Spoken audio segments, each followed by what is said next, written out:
વિદ્યાર્થી મિત્રો, આજે આપણે પૃથ્વીની આંતરિક રચનાનો બીજો ભાગ જોઈશું. પૃથ્વીની આંતરિક રચનાના પહેલા ભાગમાં આપણે પૃથ્વી જે આંતરિક રચના છે એ આંતરિક રચના ઉપર જે એની માહિતી છે એ માહિતી મેળવવાના એ પ્રત્યક્ષ અને પરોક્ષ એવા બે પ્રકારના જે માધ્યમો છે એ માધ્યમોમાં આપણે એમાં પ્રત્યક્ષ માહિતીના જે માધ્યમો છે એની ચર્ચા કરી હતી. હવે જે પરોક્ષ માહિતી આપણે કેવી રીતે એમાંથી મેળવીએ છીએ એની વાત આજે કરીશું. તો જે પરોક્ષ માહિતી મેળવવાની જે મુદ્દા નંબર 5 તે છે ગુરુત્વાકર્ષણ બળ, જેની ગ્રેવિટી કહેવામાં આવે છે. અને ત્યારબાદ છે ચુંબકીય સર્વેક્ષણો અને ભૂકંપીય તરંગો. આ જે બાબતો છે એ બાબતોની ચર્ચા આપણે કરવાની છે. એમાં આખી જે પૃથ્વી છે એ પૃથ્વીની આંતરિક રચનામાં જે અંદરનો ભાગ છે જેને આપણે ભૂ કવચ તરીકે ઓળખીએ છીએ, એના જે ભાગ છે એ ભાગ ઉપર આપણે આગળ પણ થોડી વાત કરી હતી ને આજે પણ કરવાના છીએ. પણ જે ગુરુત્વાકર્ષણ બળ છે એ ગુરુત્વાકર્ષણ બળ એ પણ એક એવું માધ્યમ છે કે જેના દ્વારા આપણે પૃથ્વીની આંતરિક રચનાની માહિતી આપણે મેળવતા હોઈએ છીએ. પૃથ્વી જુદા જુદા ભાગ પર જે પૃથ્વીનું જે ગુરુત્વાકર્ષણ બળ છે એ આપણને જુદું જુદું અનુભવાય છે. તમે ધ્રુવો તરફ જાઓ તો ધ્રુવોથી પૃથ્વીનું કેન્દ્ર બિંદુ એ નજીક હોવાના કારણે ત્યાં ગુરુત્વાકર્ષણ બળ એ વધારે લાગે છે. જ્યારે વિષુવવૃત્ત તરફ જાઓ તેમ ગુરુત્વાકર્ષણ બળ એ ઓછું લાગતું જોવા મળે છે. એટલે કે જુદી જુદી જગ્યાએ ગુરુત્વાકર્ષણ બળની અસર જુદી જુદી જોવા મળે છે. બીજું આપણે જોઈએ તો જે પૃથ્વીની આંતરિક રચના છે એ પૃથ્વીની આંતરિક રચનામાં જુદા જુદી જગ્યાએ જે પદાર્થો છે એ પદાર્થોનું વિતરણ પણ આપણને અસમાન જોવા મળે છે. એક સમાન પદાર્થોનું વિતરણ પૃથ્વીના આંતરિક ભાગોમાં થયેલું નથી. અને એટલા માટે જ આપણે ગુરુત્વાકર્ષણ બળમાં પણ તફાવત જોવા મળે છે. તો ગુરુત્વાકર્ષણ બળમાં તફાવત એ પણ એવું સાબિત કરે છે કે પૃથ્વીનો જે આંતરિક ભાગ છે એ આંતરિક ભાગમાં જુદા જુદા દ્રવ્યો એ જુદા જુદા સ્વરૂપમાં આવેલા છે. કેટલાક ગરમ છે, કેટલાક પ્લાસ્ટિક અવસ્થામાં છે, કેટલાક પ્રમાણમાં બહુ ગરમ નથી. એના આધારે આપણે એવું કહી શકીએ છીએ કે પૃથ્વીની જે આંતરિક રચના છે એ આંતરિક રચના એ જુદા જુદા જગ્યાએ જુદી જુદી જોવા મળે છે. છઠ્ઠો જે આપણે માધ્યમ છે તે છે ચુંબકીય સર્વેક્ષણો. સર્વેથી આપણને એવું સાબિત થયું છે કે પૃથ્વીના પદાર્થોનું જે વિતરણ છે એ વિતરણ પણ અસમાન જોવા મળે છે. કારણ કે જ્યારે આપણે ચુંબકીય સર્વે કરીએ છીએ એટલે કે મેગ્નેટ દ્વારા સર્વે કરીએ છીએ ત્યારે આપણને એ ખબર પડે છે કે આંતરિક જે ભાગ છે એ ભાગમાં કેટલીક જગ્યાએ ચુંબક વધારે પ્રમાણમાં કામ કરે છે, કેટલીક જગ્યાએ અલ્પ પ્રમાણમાં કામ કરે છે. તો એના આધારે ચુંબકીય સર્વેક્ષણોના આધારે પણ આપણે જે પદાર્થ છે એ પદાર્થનું વિતરણ જે છે એ અસમાન જોવા મળે છે. અને સાતમો મુદ્દો છે ચુંબકીય મોજા.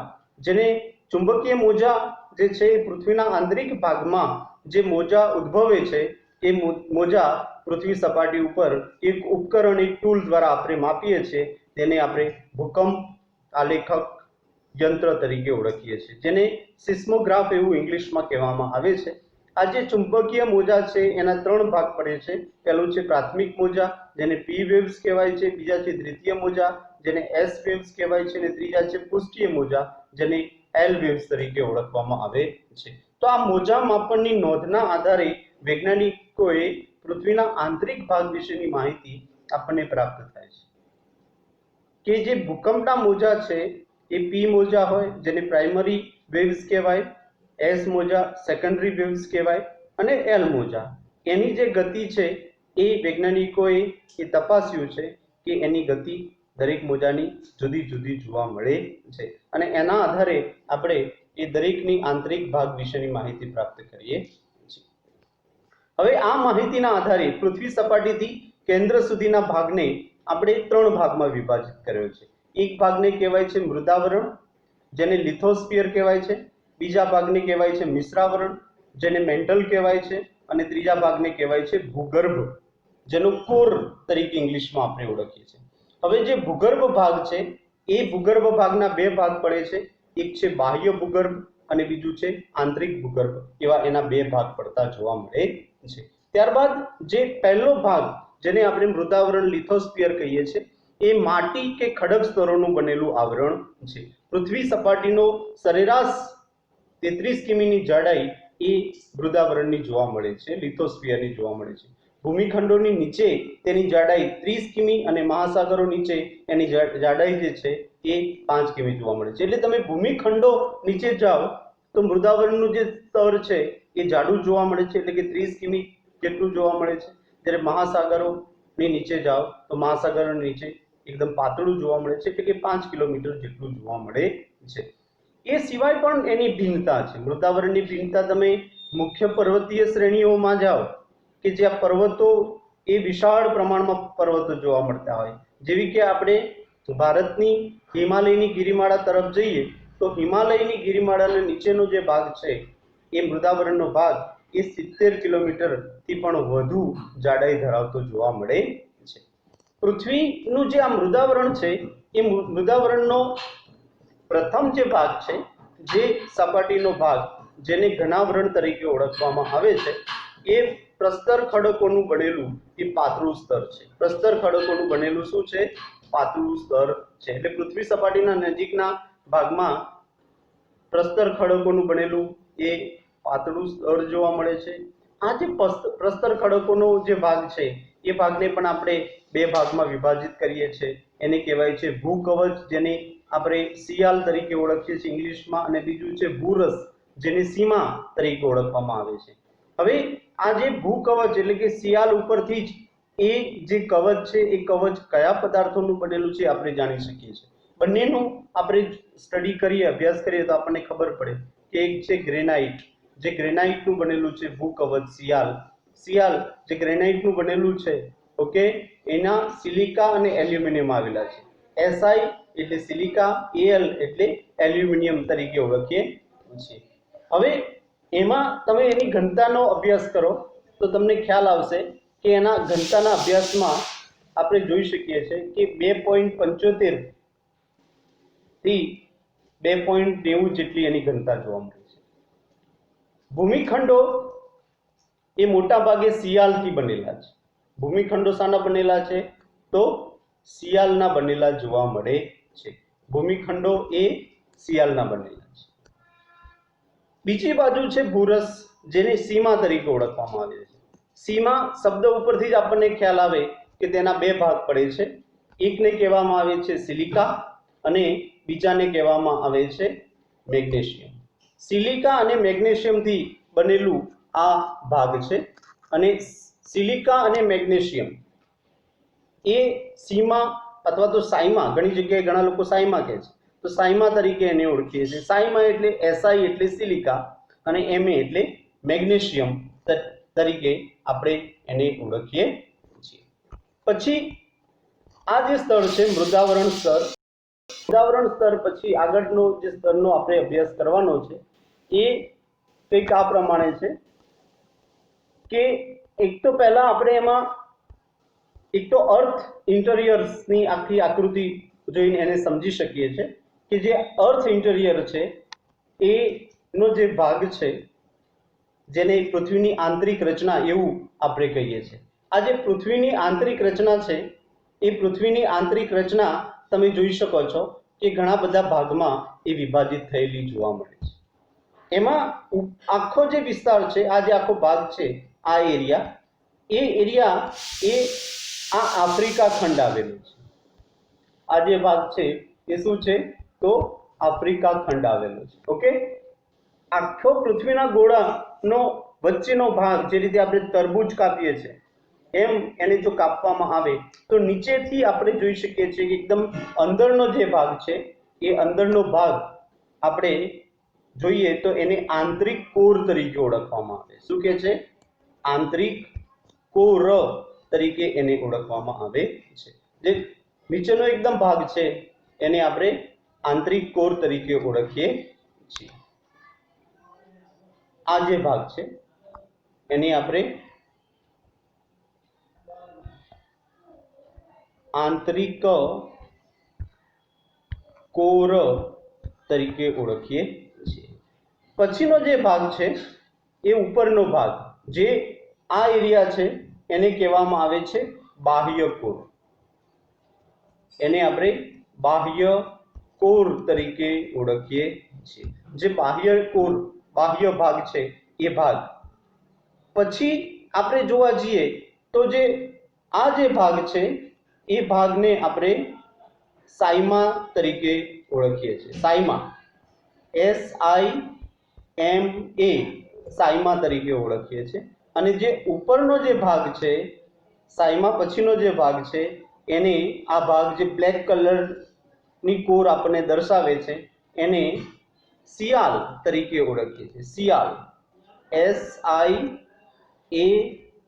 SIAL, સિયાલ તરીકે ઓળખાય છે.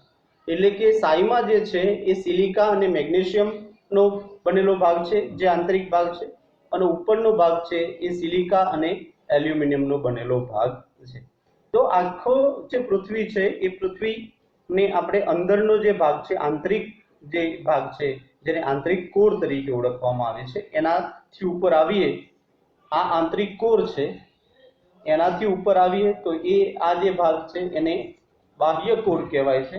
એનાથી જ્યારે આપણે ઉપર આવીએ છીએ ત્યારે એને આપણે સાઇમા તરીકે ઓળખીએ છીએ. આ ભાગ છે સાઇમા, અને એનાથી ઉપર આવીએ છીએ જે સિયાલ તરીકે ઓળખાય છે.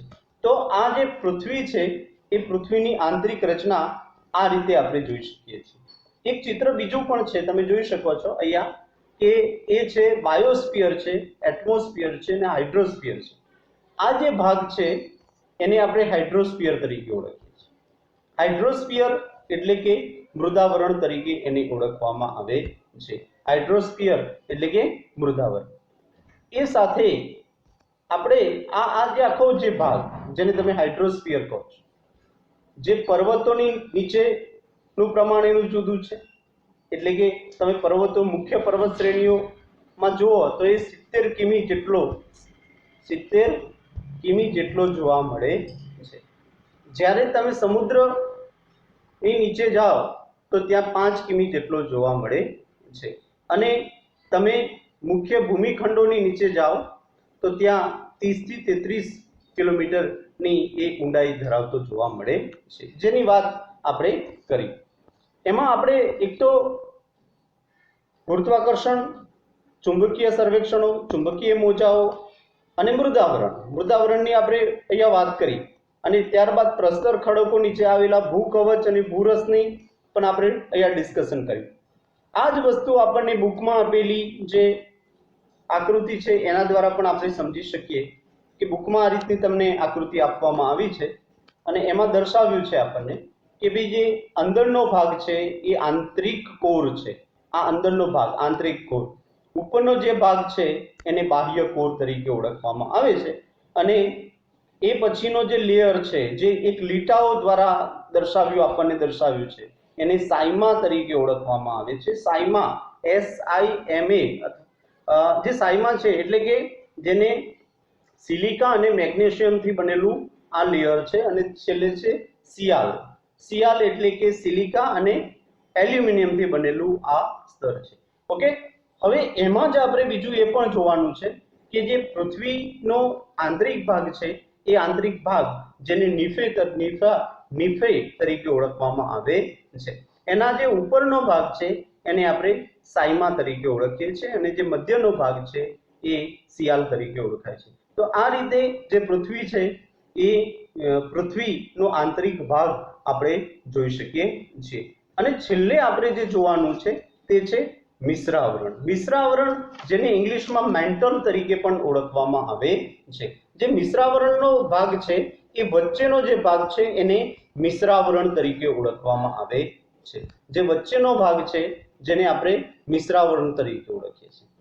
આ મિશ્રાવરણ એક એવો ભાગ છે કે જે ભાગના અંદર આપણે જોઈ શકીએ છીએ કે આ મિશ્રાવરણ એટલે કે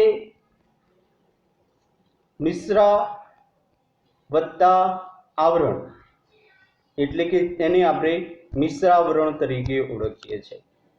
મિશ્રાવરણ એ જુદી જુદી મિશ્ર ધાતુઓનો બનેલો હોવાથી તેને આપણે મિશ્રાવરણ તરીકે ઓળખીએ છીએ. અને આ એક એવો ભાગ છે કે જે ભાગ એ પૃથ્વી સપાટીની જે ટોટલ જે આવરણ છે એનું 2900 કિલોમીટર જેટલી જાડાઈ ધરાવે છે. 2900 કિલોમીટર જેટલી એ જાડાઈ ધરાવે છે. ઓકે, અને આ એક એવો આવરણનો ભાગ છે કે જે ભાગને આપણે મેન્ટલની શરૂઆતનું પડ તરીકે ઓળખીએ છીએ. આ ભાગ એવો છે કે જે મેન્ટલની શરૂઆતનું પડ છે અને એટલા માટે એને આપણે એસ્થેનોસ્ફિયર તરીકે ઓળખીએ છીએ. ઓકે, મિશ્રાવરણને બીજા કયા નામે ઓળખાય છે? મિશ્રાવરણને બીજા કયા નામે ઓળખવામાં આવે છે? તો એને આપણે એસ્થેનોસ્ફિયર તરીકે પણ ઓળખીએ છીએ. જો એક્ઝામમાં પ્રશ્ન પૂછાય તો આપણને ખબર હોવી જોઈએ એને કયા નામે ઓળખવામાં આવે છે?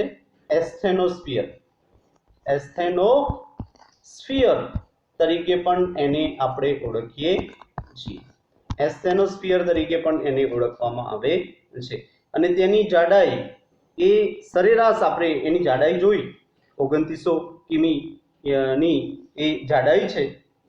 આ સ્તરમાં લગભગ 3.5ની ઘનતા ધરાવતા બેસાલ્ટ ખડકોનું પ્રમાણ વધારે જોવા મળે છે. એટલે કે તમે મિશ્રાવરણ, જેને ઇંગ્લિશમાં મેટલ કહેવામાં આવે છે, એનું જે સરેરાશ ઘનતા છે એ 3.5ની સરેરાશ ઘનતા જોવા મળે છે. 3.5ની સરેરાશ એની ઘનતા જોવા મળે છે. અહીં જે પદાર્થો તમને જોવા મળે છે એ બધા જ પદાર્થો કયા સ્વરૂપમાં જોવા મળે છે? તો મેગ્મા સ્વરૂપમાં તમને પદાર્થો જોવા મળે છે. તો આજે આપણે આ પૃથ્વીની આંતરિક રચના પ્રકરણ 3 આજે પૂરું કર્યું છે. હવે તમારે એનું હોમવર્ક કરવાનું છે, એટલે કે એનું સ્વાધ્યાય કાર્ય કરવાનું છે. તો સ્વાધ્યાય કાર્ય આપણે જોઈશું જ્યારે સ્કૂલ ખુલશે ત્યારે દરેકનું સ્વાધ્યાય કાર્ય જે છે આપણે ચેક કરીશું. પૃથ્વીની આંતરિક સંરચનાના સંદર્ભનું જે ચેપ્ટર છે એ ચેપ્ટર આજે આપણે અહીંયા પૂર્ણ કરીએ છીએ.